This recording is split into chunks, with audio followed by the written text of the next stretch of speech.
شروع اللہ کے نام سے جو بڑا مہربان نہایت رحم والا ہے۔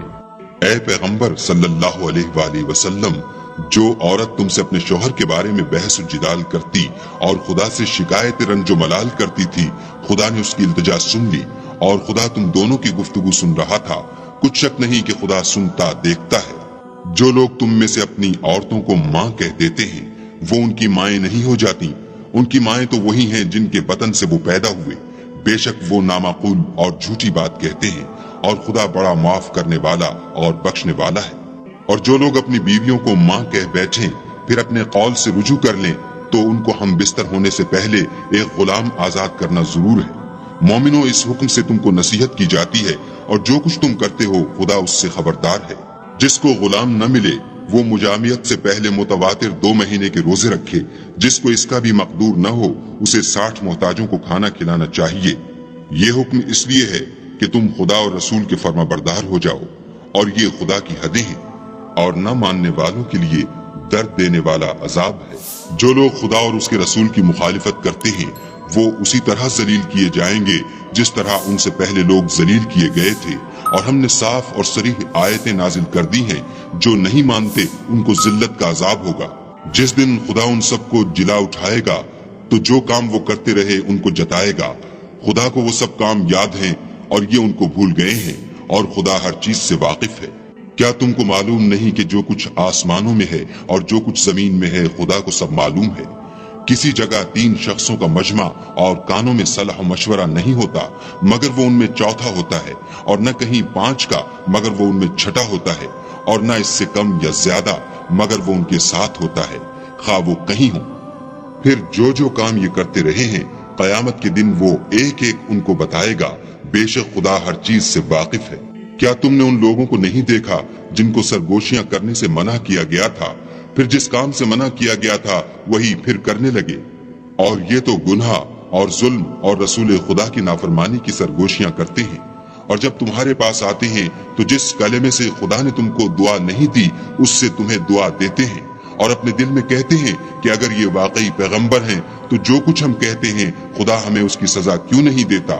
اے پیغمبر صلی اللہ علیہ وآلہ وسلم، ان کو دوزخ ہی کی سزا کافی ہے، یہ اسی میں داخل ہوں گے اور وہ بری جگہ ہے۔ مومنوں، جب تم آپس میں سرگوشیاں کرنے لگو تو گناہ اور زیادتی اور پیغمبر کی نافرمانی کی باتیں نہ کرنا، بلکہ نیکوکاری اور پرہیزگاری کی باتیں کرنا، اور خدا سے جس کے سامنے جمع کیے جاؤ گے ڈرتے رہنا۔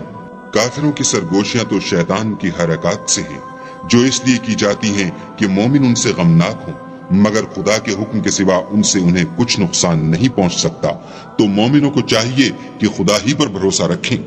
مومنوں، جب تم سے کہا جائے کہ مجلس میں کھل کر بیٹھو تو کھل بیٹھا کرو، خدا تم کو کشادگی بخشے گا، اور جب کہا جائے کہ اٹھ کھڑے ہو تو اٹھ کھڑے ہوا کرو۔ جو لوگ تم میں سے ایمان لائے ہیں اور جن کو علم عطا کیا گیا ہے خدا ان کے درجے بلند کرے گا، اور خدا تمہارے سب کاموں سے واقف ہے۔ مومنوں، جب تم پیغمبر کے کان میں کوئی بات کہو تو بات کہنے سے پہلے مساکین کو کچھ خیرات دے دیا کرو، یہ تمہارے لیے بہت بہتر اور پاکیزگی کی بات ہے۔ اور اگر خیرات تم کو میسر نہ آئے تو خدا بخشنے والا مہربان ہے۔ کیا تم اس سے کہ پیغمبر کے کان میں کوئی بات کہنے سے پہلے خیرات دیا کرو ڈر گئے؟ پھر جب تم نے ایسا نہ کیا اور خدا نے تمہیں معاف کر دیا تو نماز پڑھتے اور زکوٰۃ دیتے رہو، اور خدا اور اس کے رسول کی فرما برداری کرتے رہو، اور جو کچھ تم کرتے ہو خدا اس سے خبردار ہے۔ بھلا تم نے ان لوگوں کو نہیں دیکھا جو ایسوں سے دوستی کرتے ہیں جن پر خدا کا غضب ہوا؟ وہ نہ تم میں ہیں نہ ان میں، اور جان بوجھ کر جھوٹی باتوں پر قسمیں کھاتے ہیں۔ خدا نے ان کے لیے سخت عذاب تیار کر رکھا ہے، یہ جو کچھ کرتے ہیں یقیناً برا ہے۔ انہوں نے اپنی قسموں کو ڈھال بنا لیا اور لوگوں کو خدا کے رستے سے روک دیا ہے، سو ان کے لیے ذلت کا عذاب ہے۔ خدا کے عذاب کے سامنے نہ تو ان کا مال ہی کچھ کام آئے گا اور نہ اولاد ہی کچھ فائدہ دے گی۔ یہ لوگ اہل دوزخ ہیں، اس میں ہمیشہ جلتے رہیں گے۔ جس دن خدا ان سب کو جلا اٹھائے گا تو جس طرح تمہارے سامنے قسمیں کھاتے ہیں اسی طرح خدا کے سامنے قسمیں کھائیں گے، اور خیال کریں گے کہ ایسا کرنے سے کام لے نکلے ہیں۔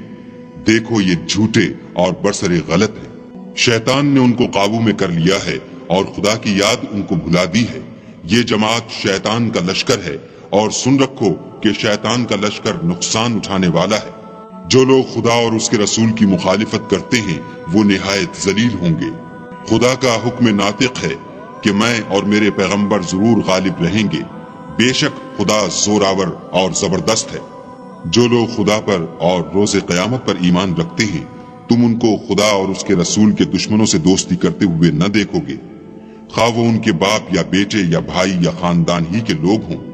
یہ وہ لوگ ہیں جن کے دلوں میں خدا نے ایمان پتھر پر لکیر کی طرح تحریر کر دیا ہے اور فیض غیبی سے ان کی مدد کی ہے، اور وہ ان کو بہشتوں میں جن کے تلے نہریں بہ رہی ہیں داخل کرے گا، ہمیشہ ان میں رہیں گے۔